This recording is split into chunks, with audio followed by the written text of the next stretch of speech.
Kafka. Is that your real name? Well, why shouldn't it be? There are people watching. This has been opened. Oh. Shall I reseal it?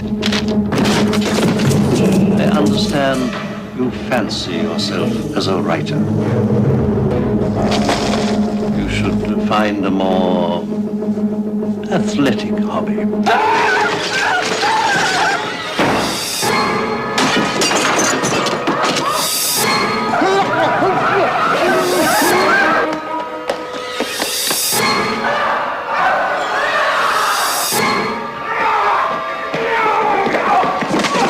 You don't belong here, do you? Academy Award winner Jeremy Irons is Kafka. To solve a mystery, he will enter a nightmare. Kafka, directed by Steven Soderbergh.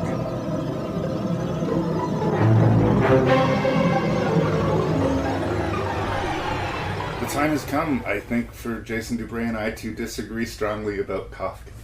Because I think Kafka is one of my very favorite Steven Soderbergh films. And I know for a fact I'm in the minority about this. Lem Dobbs is the screenwriter. He co-wrote Dark City and The Limey, another fan-fucking-tastic Steven Soderbergh movie. And it's one of these cool literary things. Maybe it appeals to the English major in me, where it's not exactly an adaptation of a Kafka work. It is a Kafka-esque story starring a guy named Kafka, who we can, make the jump, is Kafka himself, and this is going to be the inspiration for all of his work. But it has also got more than a little bit of Coen Brothers in it, if you ask me. Mm-hmm. There's this really weird arch, slapsticky layer of paint put over the grim, dark, mostly black and white experience that is this movie. And the movie is sort of leading up to the moment where Kafka, the author, realizes that he is suffering, what's the sickness that affects the lungs? Tuberculosis. Tuberculosis, thank you. One of the last things we see is him coughing into a napkin and seeing blood in it. And that's sort of starting the clock of the last 7 years of Kafka's life. And it also sort of feeds on how much you know about Kafka himself. For instance, there's a famous point in the movie right before he goes into the third act where he asks a friend of his if he disappears and is never heard from again, would you please go to my apartment and destroy all of my manuscripts? Now, that didn't happen in the way it is portrayed in the film, but before Kafka died of tuberculosis, he did ask his friend to do just that, and his friend couldn't do it. And as a result, we have a lot more Kafka stuff. Very few of his famous works were published while he was alive, but this whole idea he had of the paranoia and of like the system having cracks in it that are sort of weirdly obvious, that everybody not only like walks by but seem to walk in, is really interesting. And the way that Lem Dobbs and Steven Soderbergh allow some humor into it so that it's not this completely nihilistic evil thing. Because the basic story is a friend of Kafka's goes missing. He goes to investigate it. He finds out who did it. They're going to get away with it. All of the people that he meets to the left and right who he inadvertently exposes are killed, including the quote-unquote romantic lead played by Teresa Russell. Yeah. He then finds out he has a mortal illness. And the credits roll. Da-da-da-da-da-da! Yeah! I remember I was living on an apartment on Broadway. Mm-hmm. I walked down to the Broadway theater to see this. And Steven Soderbergh was hot off of Sex, Lies, and Videotape.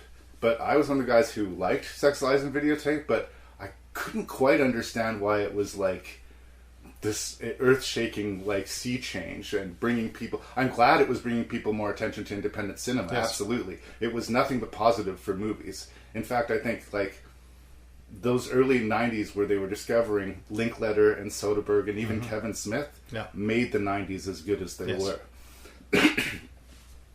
Kafka couldn't be more different than Sex, Lies, and Videotape.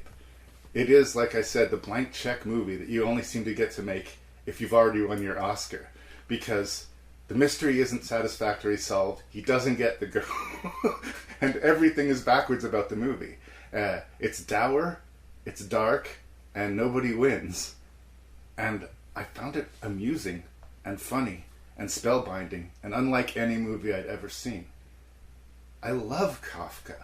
I really Jeremy Irons was so red hot at this time, and I think this is one of his red hottest performances. Right after his of this Oscar. era. Yeah. Like, he is so fucking good in this movie. And I think the Laughing Man is one of the great uncelebrated villains of cinema. I think he's terrifying. I wish they'd done a little bit more with that character, to be honest, in the movie, but he gets a special credit in the end credits. It is unlike any movie I've ever seen. I saw it in 1992, or is it 91? 91, I think it came out. 91 it came out. I hadn't seen anything like it, and I haven't seen anything like it since then. It stands out in Soderbergh's catalog as unique, and it stands out as sort of interesting. Like, there have been movies like this. Cronenberg did Naked Lunch, which is very much, William S. Burroughs starring in a William S. Burroughs story. I really like Naked Lunch. I think this is better. It's really unsung. People really expected a lot out of Kafka, and they were mad that it didn't deliver. But I'm the guy who thinks it delivered. So, thumbs up on Kafka. So this was the one where I was watching the credits because I didn't remember who the director was. Right. And I was taking guesses, and then it was Steven Soderbergh, and I was like, okay, if you look at his filmography, you'll see such a plethora of genre and different types of stories and different approaches to films. I mean, we reviewed the one starring that porn star, The Girlfriend Experience, which again felt like a completely different movie from this, than from Traffic, than from Aaron Brockovich. Those two being in the same year. The Ocean's movies, for crying out loud, which are very Hollywood, Out of Sight. Limey. I mean, but you kind of start off making it sound like we're going to be in different places on this one, and I have a very nice surprise for you. This is the other movie that's a thumbs up review for me. It's funny because I gave you Phantom of the Opera and Kafka, and then you sent back this message that seemed all doom and gloom.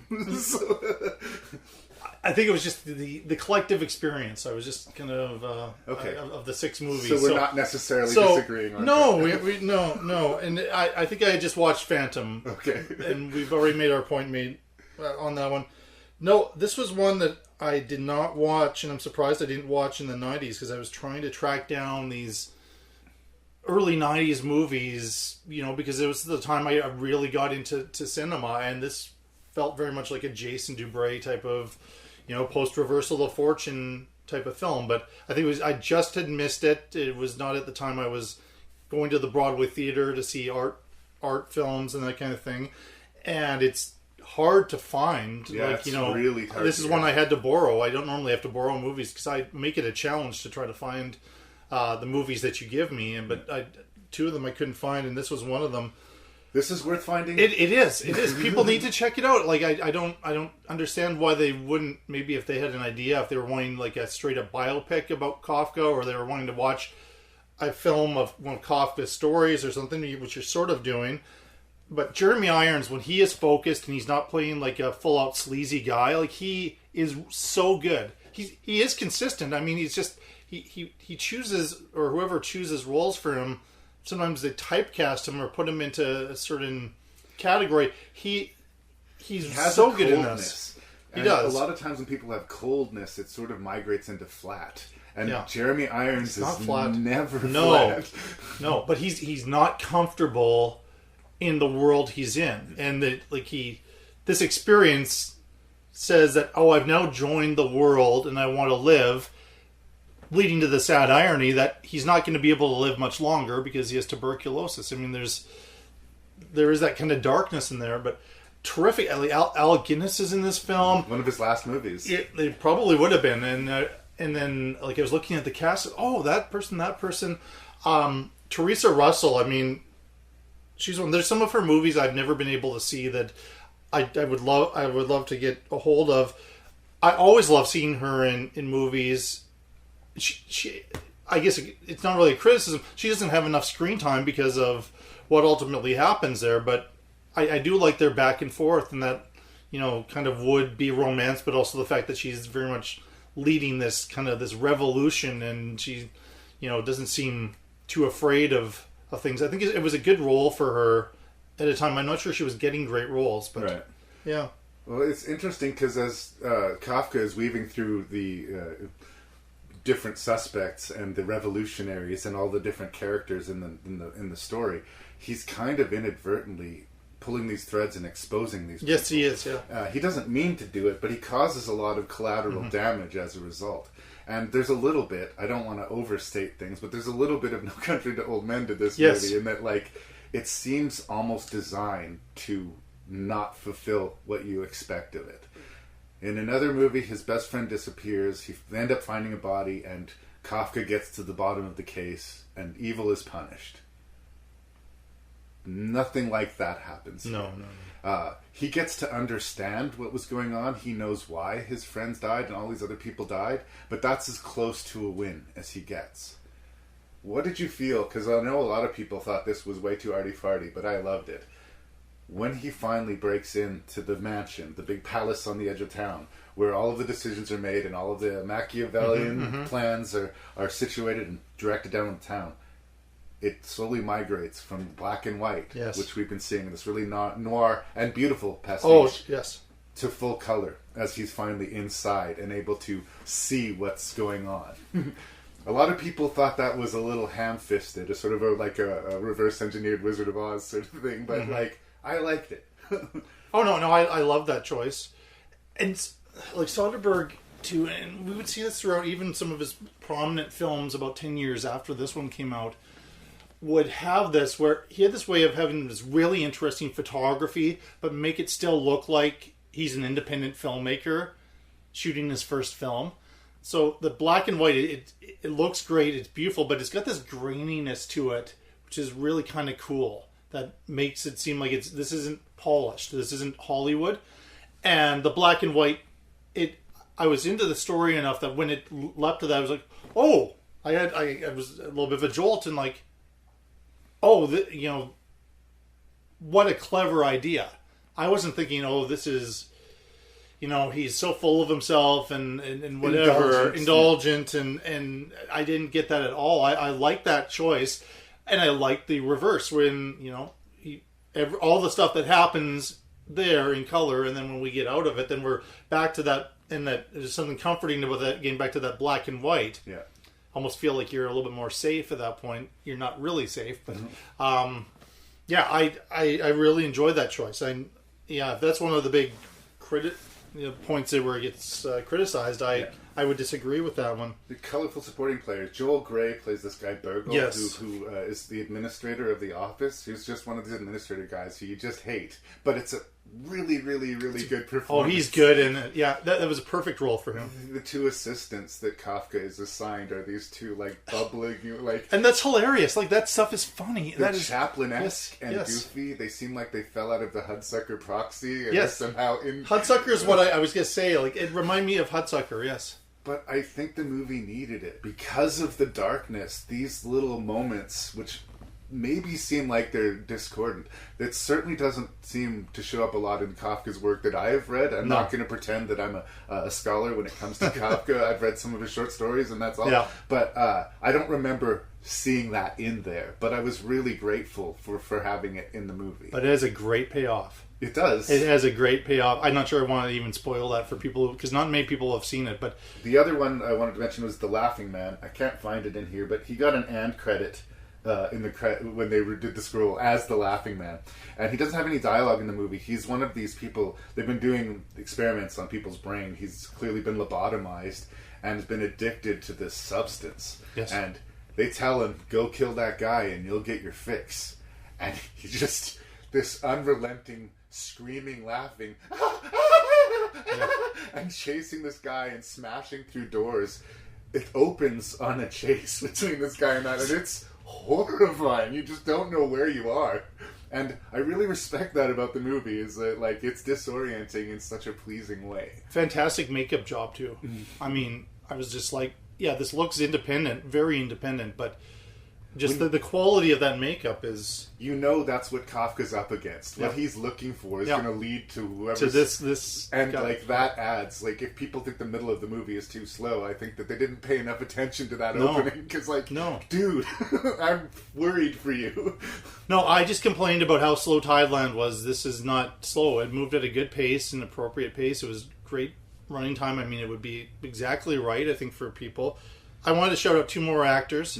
Armin Mueller-Stahl, I really love that guy. He's the cop. He kind of cop knows the corruption, but plays the game. He's always great at playing these characters. He delivers the subtext in a way where he knows everything, but he's kind of asking stuff, and then his reactions are, oh, that's the answer you're going to give me? Like, it's all in the face. It doesn't matter which movie I see him in. Or just the pointed questions. They're saying suicide. What do you think? What do you think? Yeah. Oh, okay. Yeah. That's it. Like there's some quality there that not every actor has. I wanted to get Jerome Crabb. Right. Yeah. He's a character actor, famously in The Fugitive, and he did a lot of. He worked with Soderbergh again in King of the Hill. He's fantastic. That's right. He was in King of the Hill. I watched that once exactly a couple of years ago, and. Yeah, that'd be a discussion for another day. I wasn't maybe in the mood for that one, but I really feel like I should like that movie more than I do. But I think he's at points been typecast as a villain. Right.